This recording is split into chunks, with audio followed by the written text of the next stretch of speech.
If you're stepping into a woman's world, never leave behind your guard. Friedrich Nietzsche.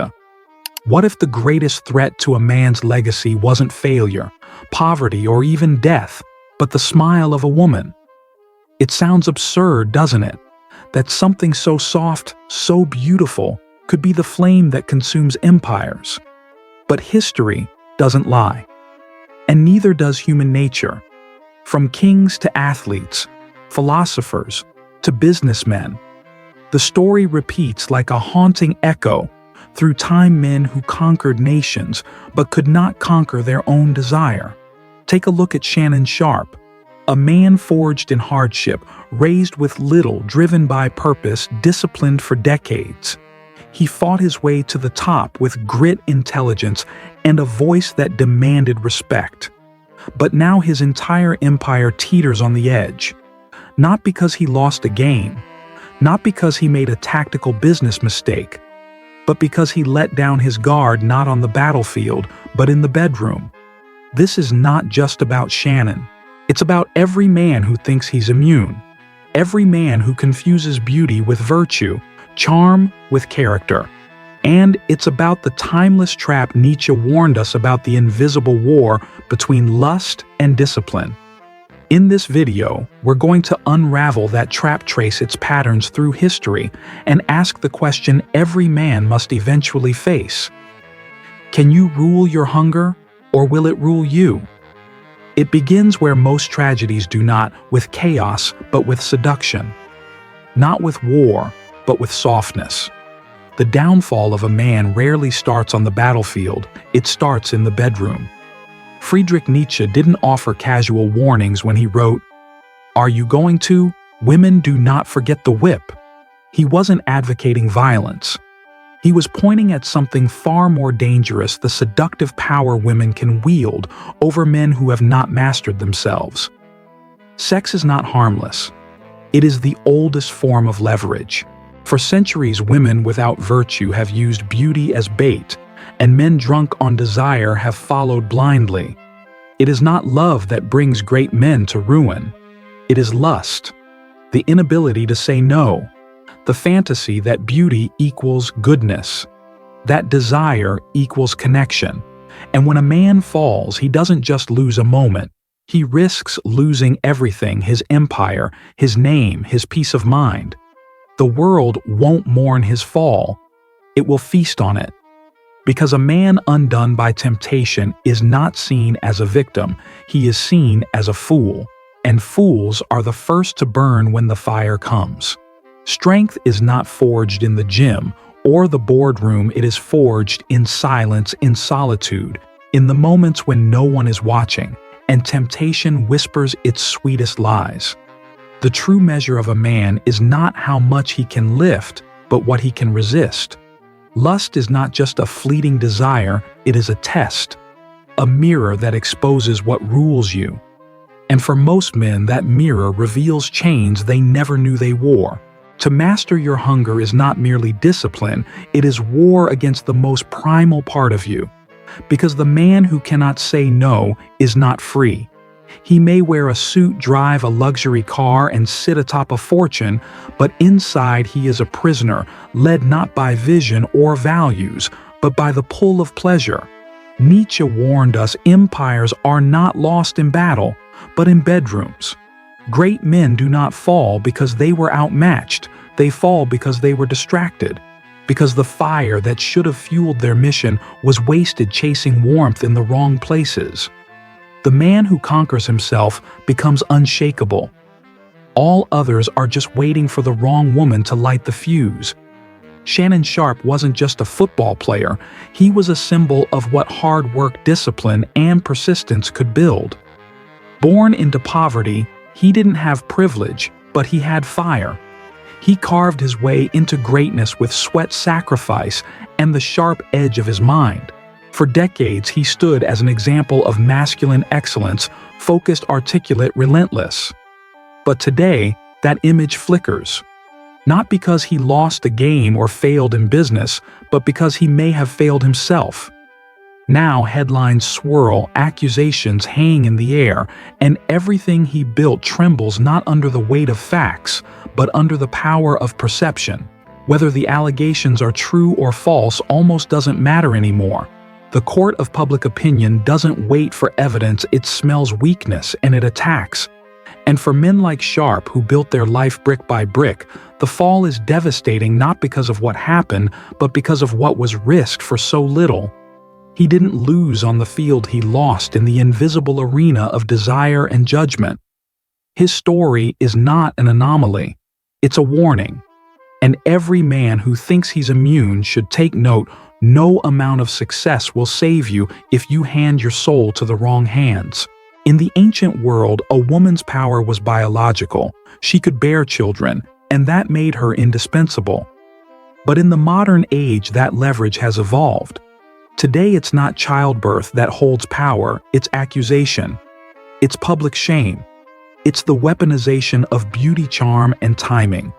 Friedrich Nietzsche saw it coming.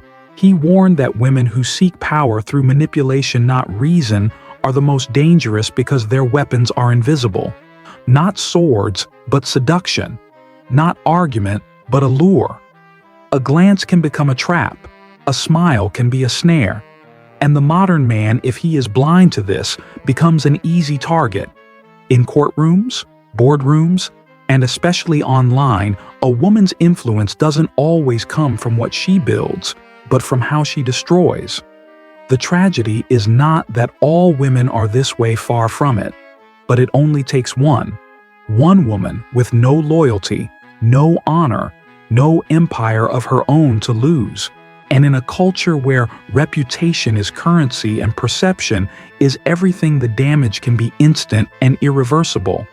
If you don't understand the new battlefield, you've already lost the war. Power has shifted, and men who ignore that shift will find themselves ruined, not by a sword, but by a whisper. In today's world, truth is no longer the final verdict, perception is. And public opinion, once it turns against you, is a fire that consumes without pause or pity. Friedrich Nietzsche wrote, "In individuals, insanity is rare, but in groups, parties, nations, and epochs, it is the rule." He foresaw what we now live through daily, a culture where facts come second to outrage, and the court of public opinion never waits for evidence. One tweet, one headline, one accusation is all it takes for the crowd to sharpen its knives. No trial, no jury, just the scent of blood and a hunger for spectacle. Shannon Sharpe's situation reflects that brutal reality. Whether innocent or guilty is almost irrelevant. The moment the story breaks, the crowd demands a sacrifice. This is not justice, it's ritual. The modern mob doesn't care about right or wrong. It cares about entertainment. It feeds on weakness. It rewards conformity and punishes masculine power the moment it stumbles. And for men who've built legacies, that's the terrifying truth. You don't need to fall to be destroyed. You only need to be accused. In a world this volatile, clarity is no longer optional. It's armor. This message is not rooted in hate, it's rooted in discernment. To say that all women are corrupt would be false and even dangerous. But to pretend that all women are good, virtuous, or deserving of trust is equally naive. Nietzsche never claimed that women were evil by nature. He simply observed that without virtue, without loyalty, without humility, many become dangerously cunning. And in today's world, that warning is more relevant than ever. We are surrounded by a culture that glamorizes beauty, rewards manipulation, and silences judgment in the name of tolerance. But a man who refuses to judge character will one day hand over his soul to someone who doesn't deserve to hold it. Not every woman seeks to build with you, some only seek to benefit from what you've built. And the tragedy is, a man doesn't need to be betrayed by 10 women to lose everything. He only needs to trust one unworthy woman. That's all it takes. One misplaced faith, one blind moment, and the house of your life can collapse. So the task is not to hate, but to see clearly. Because when you see clearly, you protect what matters. And that is not fear. That is wisdom. Men do not fall at their weakest, they fall at their strongest. That's the cruel irony. It's not the man who's broke, uncertain, or alone who usually collapses. It's the man who has built something, who believes he's above consequence, who starts to think he can dance with fire and not be burned.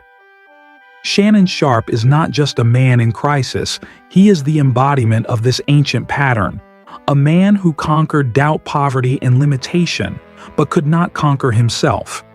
He had the discipline to build an empire, but in one undisciplined moment, he placed it all at risk. Why? Because lust doesn't knock like a thief, it smiles like a lover. It flatters your ego. It tells you that you deserve this indulgence that no one will ever know. But the moment you believe you're untouchable is the moment you become most vulnerable. This isn't just about women. This is about self-deception, about the lie every man tells himself right before everything unravels. You don't lose because you're weak. You lose because you think you're strong enough to play with temptation and win. But lust is patient, and it only needs one opening to destroy everything you've spent years building. Nietzsche's vision of the Übermensch, the overman, was never about dominance over others. It was about mastering the beast within. The Übermensch is the man who rises above his base instincts, who chooses purpose over pleasure, and who does not bow to the temporary thrill of flesh. In a world that worships beauty and idolizes indulgence, this kind of man is rare and feared. Because he cannot be manipulated, he sees through the illusion. He knows that not every smile is sincere, not every kiss is sacred, and not every beautiful woman is a blessing. The Übermensch does not run from beauty, but he does not chase it either. He smiles at the trap and walks past it, not because he is bitter, but because he is free. And that is what men today have forgotten.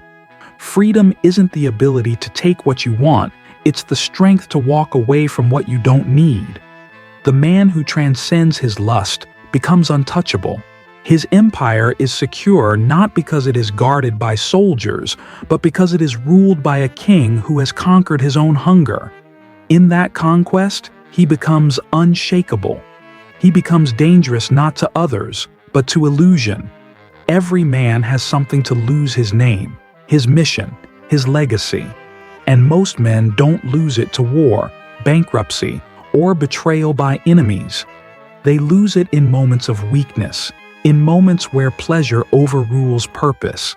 That's why the greatest empires aren't destroyed by armies, they're destroyed by access, by letting the wrong person in, by mistaking beauty for loyalty, power for virtue.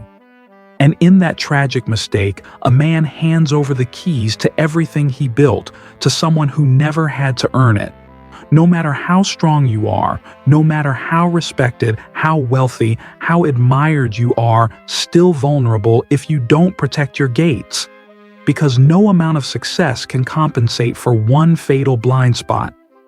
Shannon Sharpe is just the latest example. A man who had everything except the foresight to recognize the trap. This is your warning. Guard your empire. Guard your soul. Guard your mind. Not with paranoia, but with clarity. Because the woman who brings no throne of her own may come only to burn yours. And when the fire starts, no one will put it out for you. They will only gather around to watch it burn. If this message stirred something inside, you don't ignore it. That feeling in your chest, that tightening in your gut, that flicker of realization, it's not random. It's truth trying to break through. You were never meant to be a slave to lust or a casualty of emotional illusions. You were made for something greater. But greatness demands war, not with the world, but with yourself. With the parts of you that still chase pleasure over purpose. With the voice that tells you just this once while silently digging your grave. This world doesn't reward strength unless it's masked as softness. It doesn't honor clarity, it fears it. But But if you've seen the pattern, if you've watched good men fall and you know the fire is real, then it's your duty to act. Not just to protect yourself, but to awaken the brothers still sleepwalking toward the cliff. Share this message. Speak this truth. Stand for something. Because silence is complicity. And we need men now, real men more than ever. The ones who will guard their empires, sharpen their minds, and master their hunger before it masters them. The awakening begins with you, but it doesn't end there. In a culture that glamorizes indulgence and tells men to follow their desires, the message few dare to say is this: not every impulse deserves your attention. Not every woman deserves your trust. And not every moment of pleasure is worth the empire you've spent years building. The most important battle you will ever fight isn't out there, it's within you. It's the silent war between lust and discipline, between clarity and illusion. What this message demands is not fear of women, but the wisdom to discern character over beauty, virtue over charm. In a world where public opinion can destroy you in a single headline, your greatest protection is internal mastery. You must lead yourself before you lead others. You must protect your mission, your name, your mind. Great men don't fall from weakness. They fall from the belief that they're above consequence. That's the real trap. The call then is simple but severe. Build your empire with vigilance. Choose your companions with care. And above all, never let hunger, whether sexual, emotional, or social, decide your fate. Because in the end, your legacy won't be shaped by what you conquered, but by what you refuse to surrender to. You